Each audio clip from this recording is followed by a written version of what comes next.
This is an exclusive excerpt from the Stuph File Program with Peter Anthony Holder. There are different ways to get fans in the stands for baseball games. If you remember, just a little while ago, we spoke to the folks from the Savannah Bananas who are doing something different and exciting for baseball. Well, they're not the only ones. The Tri-City Chili Peppers in Colonial Heights, Virginia, are literally lighting up the baseball world. They are playing night games under blacklight, which means the ball, bats, bases, and uniforms glow in the dark. It's called Cosmic Baseball. And joining us via Zoom is Chris Martin, the owner of the Tri-City Chili Peppers. Hi, Chris.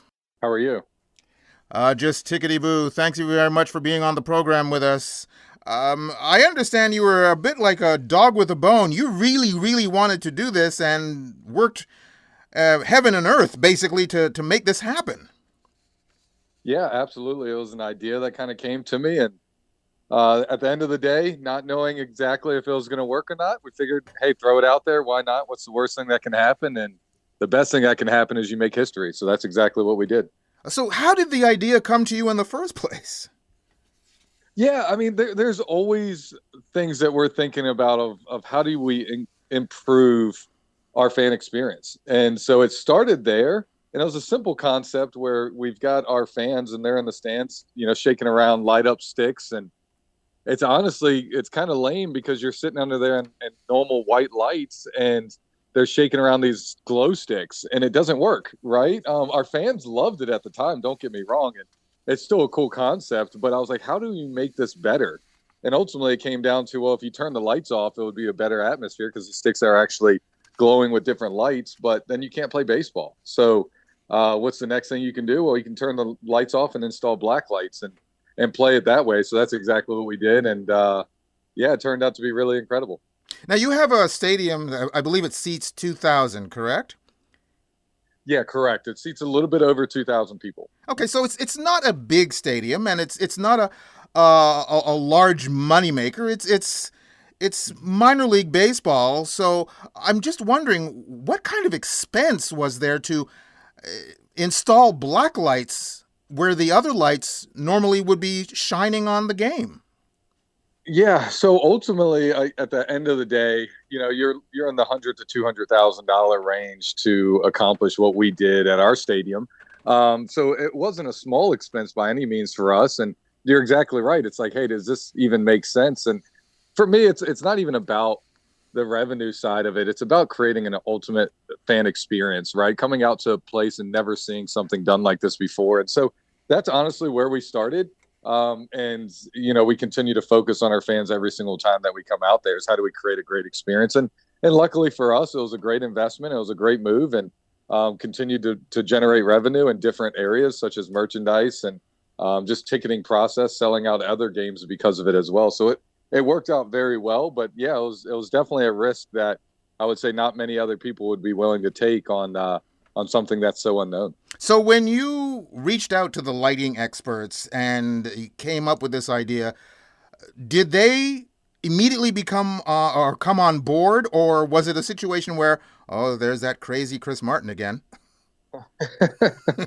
Yeah, no, it definitely took some poking a little bit, right? I mean, just trying to understand. I didn't understand what black lights were capable of. So when I first approached Federated Lighting and said, hey, this is what I'm thinking, they just kind of said, Chris, you can install 300 black lights onto this field and it still might not work. There's no black light out there that exists that would be strong enough to emit enough light that can be put on light poles. And so they kind of went back to one of their partners, which is Sonoray, and said, hey, can we create this for them? And the cool thing is they jumped on board and was really excited to be a part of it. And they created this black light for us. So once they created the black light, as I mentioned in the introduction, the ball, bats, bases, and uniforms glow in the dark. Is there anything you had to do to those items to treat them, to make them stand out more? Or is it just the standard uniform, standard ball, so on and so forth? Yeah, so Tucci, our bat company that we've always used in the Coastal Plain League and the Tri-City Chili Peppers, they figured it out pretty quick. They felt like they had a color that they can blend together to make it happen. They had to make a couple of adjustments to it And same with the jersey company. 3 and 2 had to send us a bunch of different samples and try and figure out what would work. And they ultimately had to blend together 2 different colors to kind of create this neon style jersey that would react the way that we wanted to. We had multiple other companies turn us down, say no, we can't do that, and it's not something that we plan to be a part of. And then we met with Wilson Sporting Goods, and Wilson said, yeah, we're all on board. I mean, this is the world's largest sporting goods manufacturer. Said, we're on board. We'll create you a ball. And unfortunately, it's been stuck a little bit. We actually thought we were going to have it in place for opening day, and got stuck a little bit. And so we actually had to create our own baseball that we've been playing with for year 1. Year 2, we'll have a new style ball that is, altered and changed around a little bit. But we manufactured our own baseball in-house and designed it, creating a certain powder feel to it that you see in pictures and videos of it shooting off the baseball, which has actually become one of the signature pieces that fans really love. And people are running around offering $1,000 for one baseball for kids. And it's kind of crazy and different, but that's kind of what we've had to do. So the baseball has been the most challenging piece. I would also assume that one of the challenging pieces is safety. Were there any safety concerns about literally playing baseball in the dark?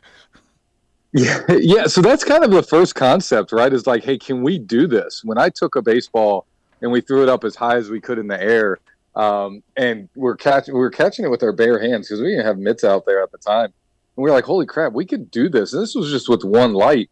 And so kind of circling back around to it, our guys could see it extremely well. And that was our biggest piece. We brought kids in, we brought players in, said, hey, can you do this in black light? Let's hit it around. Let's see how it goes. And a lot of the comments were, hey, we can actually see this ball better in this lighting environment than we can in a normal white light environment out of the stadium. So no, it was immediately, can we do this? Is it safe enough to do?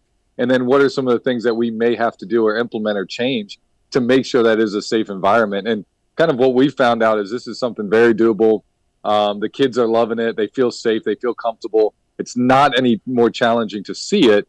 And so that's been really, really fun. Obviously, you did some testing, as you mentioned earlier. I'm just wondering, when you finally rolled this out and decided that this was going to happen and you were going to have a stadium full of people, what was your feeling before it took place? Nervousness, right? I mean, there were still unknowns, right? You can test as much as you want privately with no fans in the stadium. But then when you roll out 2,000 plus fans, I think we had 2,200 fans at the ballpark the opening game.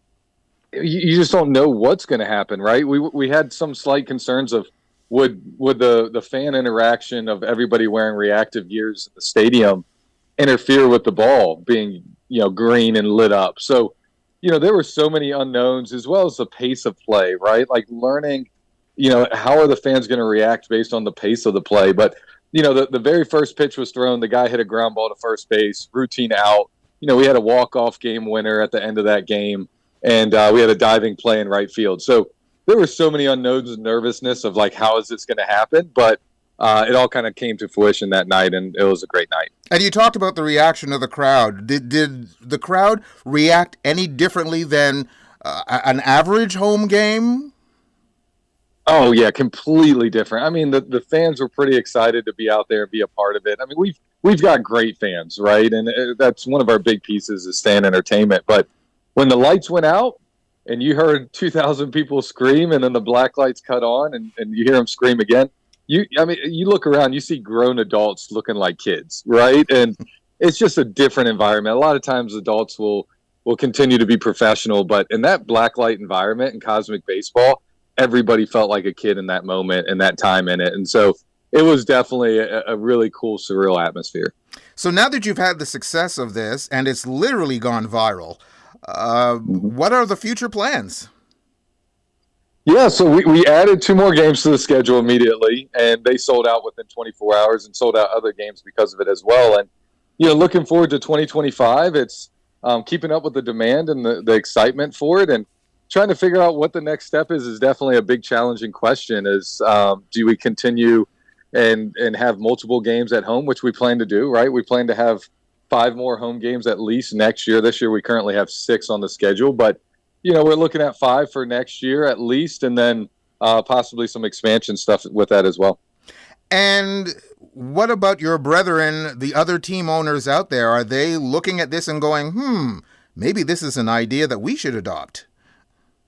Yeah, we've gotten a lot of phone calls. I mean, from professional hockey, professional soccer, baseball, football, I mean, everything that you can think of from a professional level, we've had phone calls on.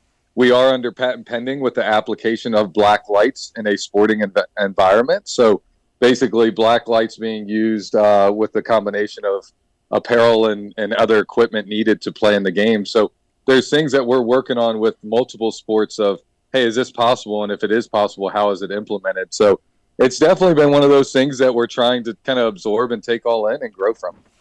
There must have been somebody along the way when you expressed this idea, even to your friends, never mind the lighting company.